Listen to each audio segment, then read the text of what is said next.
especially with something like The Passion that I did. The written word was very important because it was, you got all those books, the Bible, you've got the different Gospels and stuff that people are quite familiar with. Half the time, they didn't even need to read the subtitles. They could look at it and know what was going on. This doesn't begin as a theory or a mystery waiting to be solved. It begins with a claim that feels far more unsettling than speculation. A filmmaker known for taking risks others avoid says he has found a version of Jesus that was hidden in plain sight for nearly 2,000 years, not lost, not destroyed, preserved. After all, the Ethiopian Bible is a Christian Bible. It contains the Gospels. It upholds the life, death, and resurrection of our Lord Jesus Christ. So where does that question come from? In a remote Ethiopian monastery, cut into mountains and reachable only by rope, manuscripts survived that describe Christ in a way most of the world has never encountered. These weren't fragments or scattered references. They were complete traditions, copied carefully across centuries by people who believed they were protecting something essential. And now, Mel Gibson is building a film around it. Not as fiction, but as recovery. It was a great movie, but it seemed like there was resistance to that movie. Oh yeah, no, there was, which I thought was very strange. There was like Hollywood resistance to that movie. Like people didn't like that you were making it. It seemed like. Yeah, there was a lot of opposition to it. Why Gibson never considered the story finished. When The Passion of the Christ was released in 2004, it wasn't treated like an ordinary film. It unsettled people, not just because of what it showed, but because of how directly it forced audiences to confront suffering without distraction. The film earned over $600 million globally. But for Gibson, it was incomplete from the beginning. He has said repeatedly that it only captured half the story. For more than 2 decades, he has been working on what comes next. The project, titled The Resurrection of the Christ, is planned as a 2-part film with a reported budget of $100 million. It moves across time, across realms, and across events that don't follow a simple linear sequence. The shift into something much stranger. In interviews, Gibson described the structure in a way that immediately stands out. He said the story has to begin before the resurrection, before the crucifixion, before the birth of Christ. It begins with the fall of the angels. He described scenes moving through different realms, including hell, portraying events across dimensions beyond human perception. At first, it sounds like artistic interpretation, something stylized for cinematic effect. But then the connection appears. Because those exact sequences were already written down nearly 2,000 years ago in texts preserved within the Ethiopian Bible. Not imagined by modern writers, but recorded by early Christian communities whose works survived outside the Western canon. What seems creative begins to look historical. The book that was quietly removed.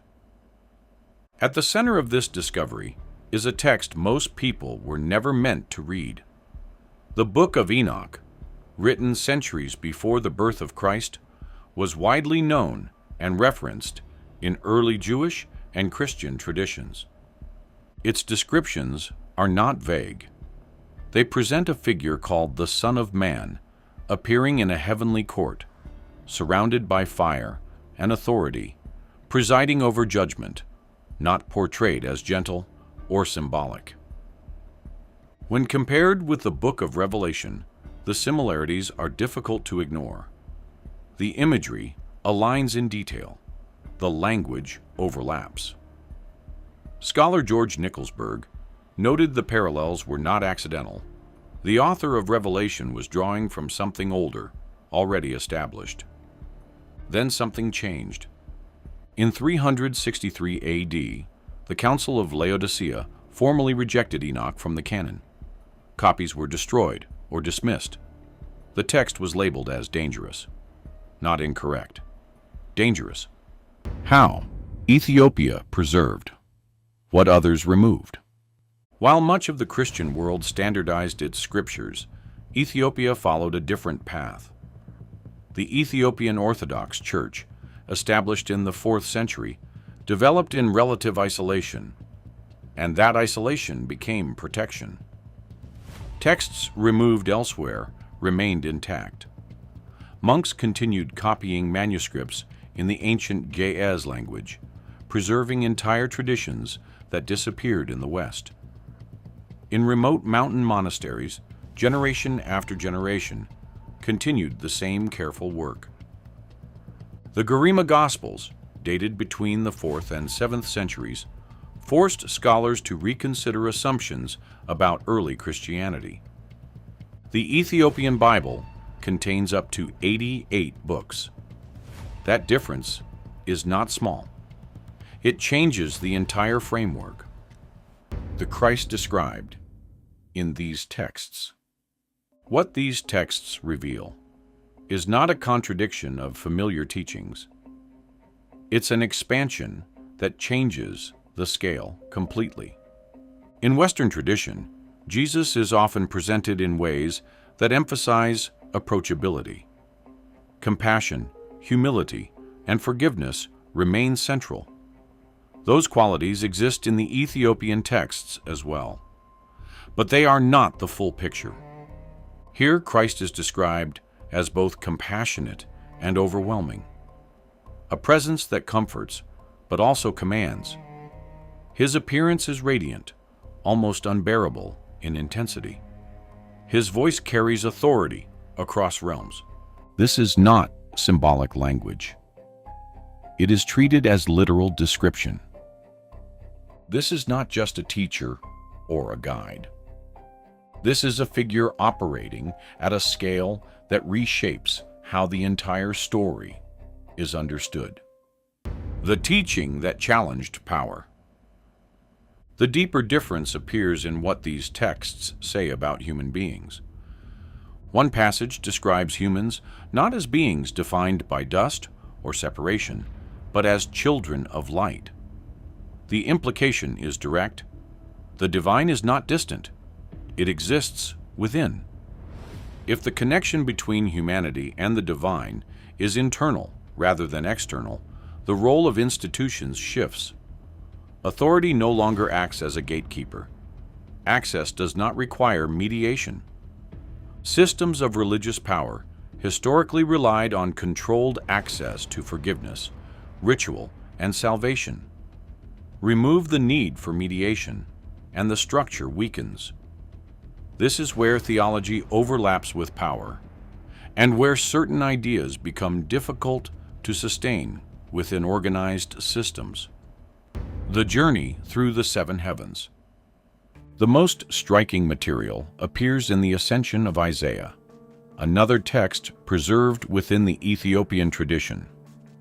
It describes a structured journey through 7 distinct levels of heaven, each with its own beings and rules. At the highest level, Christ prepares to descend into human form. But the descent is not sudden. At each level, he conceals his nature, appearing as one of the beings within that realm, gradually limiting his visible power. Not a loss, intentional restraint, a controlled process of becoming smaller.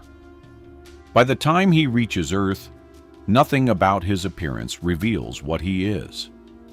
That detail reframes the entire idea of incarnation.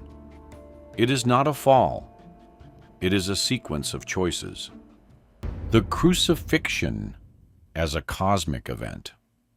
Within this framework, the crucifixion is not an isolated historical moment. It becomes something much larger. If the being described in these texts sustains reality itself, then his death affects more than the physical body. It affects the structure of existence. The darkness at that moment is not just atmospheric. The earthquake is not just geological. They are reactions, creation, responding to the interruption of the force holding it together. The resurrection then becomes equally significant. The release is immediate, total, and overwhelming to anyone who witnesses it. Why this version was never mainstream. The version of Christ that emerges from these texts is not easily contained. It doesn't simplify into a single role or message. It expands outward, connecting theology, cosmology, and human identity into one continuous structure. That complexity is difficult to standardize. Over time, Western traditions leaned toward interpretations that emphasized accessibility and clarity, not necessarily incorrect, but narrower in scope. Meanwhile, the Ethiopian tradition preserved something broader, something less filtered. Not a different Christ, a fuller one. What Gibson is actually bringing to screen. If Gibson follows through on what he has described, the result will not resemble previous portrayals. It will move beyond familiar events, into the descent through realms, the confrontation with fallen beings, the expansion of the resurrection beyond a single moment into something that affects everything around it. This is not reinvention, it is a translation, taking material that existed for centuries and placing it into a form modern audiences can experience directly, the part that changes everything. For centuries, monks in isolated monasteries continued copying these texts without knowing who would eventually read them. They preserved something they believed mattered, even when the rest of the world moved in a different direction. Now that material is reappearing. If one version of the story could remain outside the mainstream for so long, it raises a question that stays with you after everything else settles. Not about belief, but about how much of what we assume is complete is only part of something larger, and how many other parts are still waiting to be seen.